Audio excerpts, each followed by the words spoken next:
Vijayendra collection king. Yediyurappa ಹೆಸರು ಕೆಡಿಸಿದ್ದು Vijayendra. DCM DK Shivakumar ಗಂಭೀರ ಆರೋಪ. ಹೌದು ವೀಕ್ಷಕರೇ, ಫೆಬ್ರವರಿ ಮಾರ್ಚ್ ತಿಂಗಳ ಗೃಹಲಕ್ಷ್ಮಿ ಯೋಜನೆ ಹಣವನ್ನ ಸರ್ಕಾರ ಬಿಡುಗಡೆ ಮಾಡಿಲ್ಲ, ಬಡವರ ಹಣ ಲೂಟಿ ಮಾಡಿದೆ ಅಂತ ವಿರೋಧ ಪಕ್ಷ ಬಿಜೆಪಿ ನಾಯಕ ಬಿವೈ ವಿಜಯೇಂದ್ರ ಆರೋಪಕ್ಕೆ ಡಿಸಿಎಂ ಡಿಕೆ ಶಿವಕುಮಾರ್ ಪ್ರತಿಕ್ರಿಯಿಸಿದ್ದಾರೆ. ಬೆಳಗಾವಿಯಲ್ಲಿಂದು ಸುದ್ದಿಗಾರರ ಜೊತೆ ಮಾತನಾಡಿದ ಡಿಕೆ ಶಿವಕುಮಾರ್ ಅವರು, ರಾಜ್ಯದಲ್ಲಿ ಕಲೆಕ್ಷನ್ ಕಿಂಗ್ ಅಂದ್ರೆ ಅದು ಬಿವೈ ವಿಜಯೇಂದ್ರ. ಅವರ ಕಲೆಕ್ಷನ್ ಬಗ್ಗೆ ಬಿಚ್ಚಿಡಬೇಕಾ? ವಿಜಯೇಂದ್ರಗೆ ಅನುಭವದ ಕೊರತೆ ಇದೆ. ಅವರ ತಂದೆ ಯಡಿಯೂರಪ್ಪ ಹೆಸರು ಕೆಡಿಸಿದ್ದು ವಿಜೇಂದ್ರನೇ ಅಂತ ಗುಡುಗಿದ್ದಾರೆ. ವಿರೋಧ ಪಕ್ಷದವರ ಮಾತು ಆರೋಪದಲ್ಲಿ ಇತಿಮಿತಿ ಇರಬೇಕು.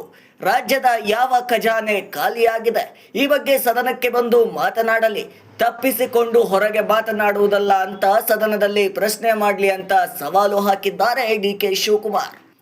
ಸದನದಲ್ಲಿಂದು ಉತ್ತರ. ಸದನದಲ್ಲಿ ಇಂದು ಮತ್ತು ನಾಳೆ ಮುಖ್ಯಮಂತ್ರಿ ಸಿದ್ದರಾಮಯ್ಯ ಮತ್ತು ಕಂದಾಯ ಸಚಿವರಾದ ಕೃಷ್ಣ ಬೈರೇಗೌಡ ಕರ್ನಾಟಕ ಅಭಿವೃದ್ಧಿ ಬಗ್ಗೆ ಮಾತನಾಡುತ್ತಾರೆ. ಮಹದಾಯಿ ಮತ್ತು ನೀರಾವರಿ ಅಭಿವೃದ್ಧಿ ಬಗ್ಗೆ ನಾನು ಸಹ ಉತ್ತರ ಕೊಡುತ್ತೇನೆ. ಕಬ್ಬು ಮೆಕ್ಕೆಜೋಳಕ್ಕೆ ಬೆಂಬಲ ಬೆಲೆ ನೀಡಿದ್ದೇವೆ. ಇದರಿಂದ ರಾಜ್ಯ ಸರ್ಕಾರಕ್ಕೆ ಮತ್ತು ಕಬ್ಬು ಕಾರ್ಖಾನೆಗಳಿಗೆ ಸಾಕಷ್ಟು ಹೊರೆಯಾಗಿದೆ. ಇದನ್ನ ರಾಜ್ಯದ ರೈತರು ಅರ್ಥ ಮಾಡಿಕೊಳ್ಳಬೇಕು. ಸರ್ಕಾರ ರೈತರ ಪರವಾಗಿದೆ ಅಂತ ಡಿಕೆ ಶಿವಕುಮಾರ್ ಮಾಧ್ಯಮದವರೊಂದಿಗೆ ಹೇಳಿದ್ದಾರೆ.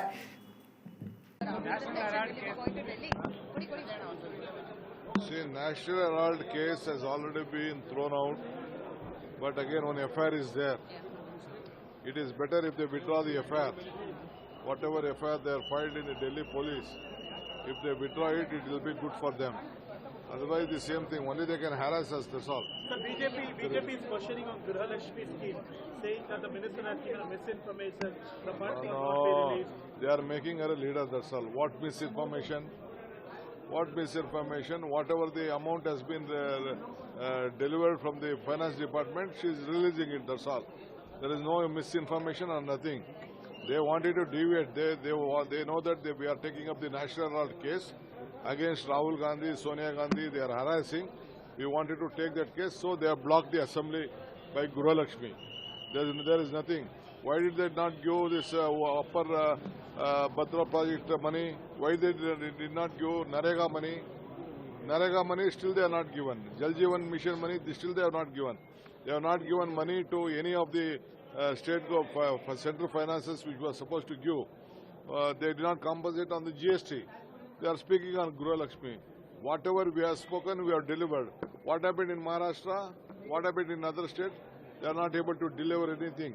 But here, 24 months, we have already given to them. Sir, after the criticism and after diktat issued from the High Command, still there are dinner party which has been happening. I don't want to. Rajan yesterday says that Ramnath is nobody to ask questions. I don't want to speak anything. Every MLA has every right to question. National Herald ಪ್ರಕರಣವನ್ನ ಈಗಾಗಲೇ ಕೈಬಿಡಲಾಗಿದೆ. ಒಂದು FIR ಇದೆ, ಅದನ್ನ ಹಿಂಪಡೆದ್ರೆ ಉತ್ತಮ. ಗೃಹಲಕ್ಷ್ಮಿ ಯೋಜನೆ ಬಗ್ಗೆ ಯಾವುದೇ ತಪ್ಪು ಮಾಹಿತಿ ಸರ್ಕಾರದ ಕಡೆಯಿಂದ ಆಗಿಲ್ಲ. ನ್ಯಾಷನಲ್ ಹೆರಾಲ್ಡ್ ಪ್ರಕರಣದ ಬಗ್ಗೆ ನಾವು ಧ್ವನಿ ಎತ್ತುತ್ತಿರುವುದು ಬಿಜೆಪಿಯವರು ಮುಖ್ಯ ವಿಷಯಗಳಿಂದ ವಿಮುಖರಾಗಲು ಗೃಹಲಕ್ಷ್ಮಿ ವಿಚಾರವನ್ನ ಎತ್ತುತ್ತಿದ್ದಾರೆ ಅಂತ ಡಿಕೆ ಶಿವಕುಮಾರ್ ಟೀಕೆ ಮಾಡಿದ್ದಾರೆ. ಇದಾಗಿತ್ತು ಈ ಕ್ಷಣದ ಅಪ್ಡೇಟ್ಸ್. ಮತ್ತಷ್ಟು ಅಪ್ಡೇಟ್ಸ್ಗಾಗಿ ನೋಡ್ತಾ ಇರಿ ಫಸ್ಟ್ ITV ನ್ಯೂಸ್.